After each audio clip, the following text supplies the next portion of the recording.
Año 2019. Un año bastante movido para el pueblo peruano.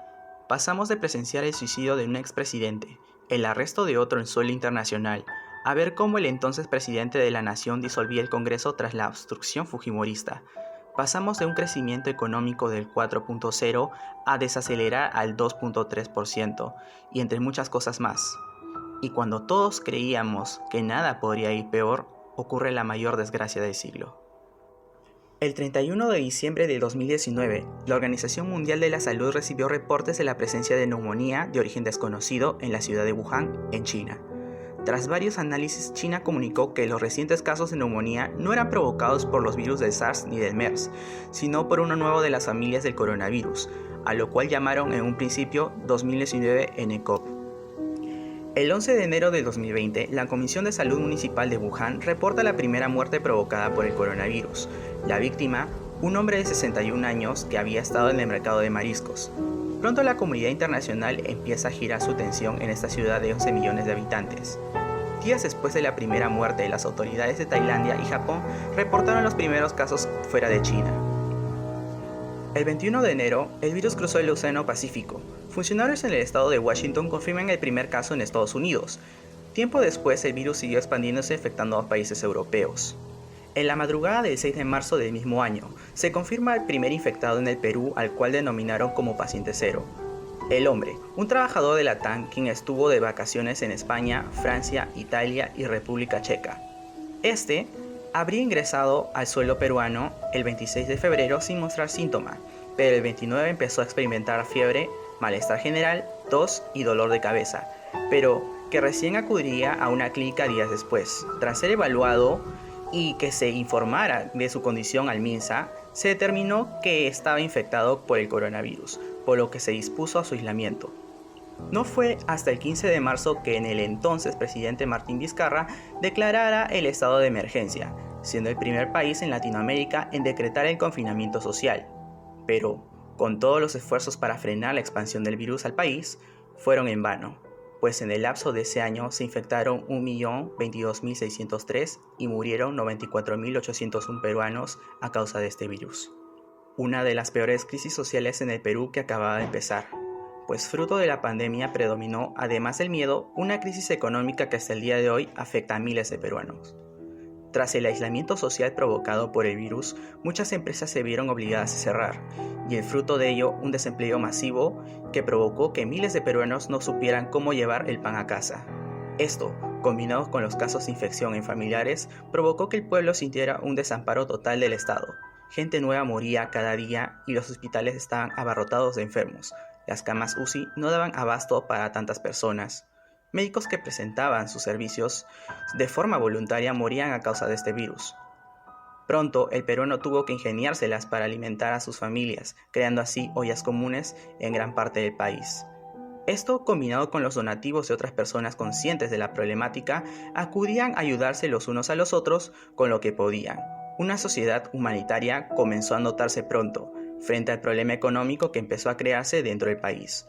Otras personas se vieron obligadas a arriesgar sus vidas como vendedores ambulantes. Así también, a causa del aislamiento social debido a la pandemia, la educación en el país se vio duramente afectada, ya que al principio se instauraron las clases virtuales, tanto para colegios, academias, institutos y universidades. Pero no todos contábamos con internet o una computadora en casa. Muchas personas con una situación económica muy mala no podían costearse un PC. Las laptops que brindaban el Estado no abastecían a los jóvenes que necesitaban del dispositivo para estudiar. La demanda de computadoras hizo que los precios en cuestión de meses se dispararan aún más, lo que provocó que muchos no pudieran estudiar. A pesar de todo lo malo que se presentó con la llegada del COVID-19 y el aislamiento social, también ocurrieron cosas positivas dentro del país. Pues, debido al aislamiento obligatorio, el uso de transportes y la contaminación que éste emite se redujeron considerablemente, disminuyendo así la acumulación de gases de efecto invernadero en la atmósfera. Así también se notó una rápida recuperación por la fauna silvestre de los espacios como playas, mar costero y hasta parques urbanos y, asimismo, la disminución aparente de la contaminación de ríos y mar por reducción de despejo de parte de los residuos en ellos.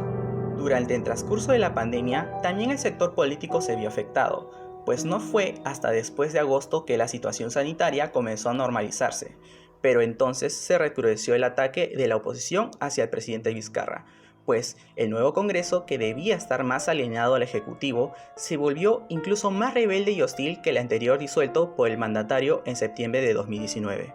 Tras un primer intento frustrado de destitución en septiembre, el Parlamento logró su propósito en noviembre en un juicio político que fue denunciado por Vizcarra como un golpe de Estado, pues lo quitó del cargo a 5 meses de las elecciones generales de abril de 2021. Eso convirtió en mandatario interino de Perú al presidente del Congreso opositor, Manuel Merino, del Partido Acción Popular, lo que desató una oleada de masivas protestas en todo el país contra su figura y su gobierno de corte ultraderechista. Merino no solo pudo sostenerse 5 días en el cargo, pues se quedó solo, especialmente después de la muerte de 2 jóvenes por disparos de la policía durante la represión de las grandes protestas del 14 de noviembre contra su gestión. En lugar de Merino, el Congreso nombró presidente interino al congresista Francisco Sagasti del Partido Morado, que fue aceptado por la población ante la reticencia de los partidos que habían aupado a Merino. Convertido en el tercer jefe de Estado de Perú en una semana, Sagasti vio cómo al poco tiempo se disparó la segunda ola de contagios sin que realmente estuvieran cerrados los contratos de compra de vacunas como había firmado semanas atrás Vizcarra. La segunda ola repitió las dramáticas escenas de la primera, con una incidencia aún mayor de muertes.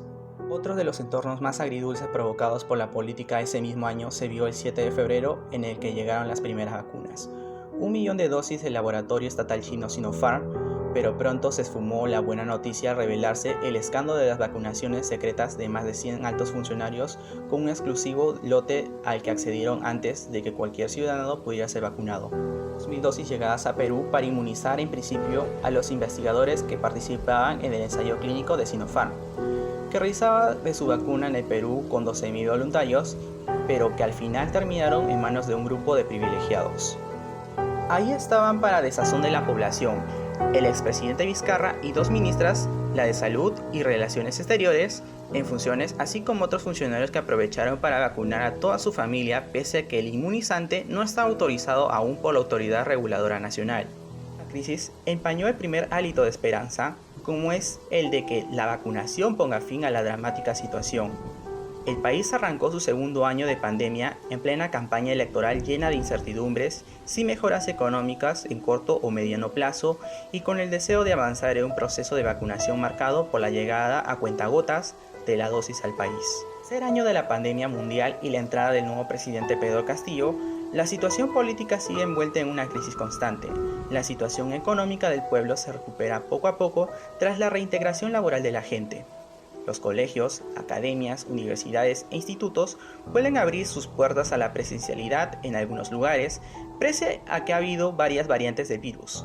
El pueblo peruano se ve obligado a no verse más en aislamiento social, más que nada por la situación económica de algunos.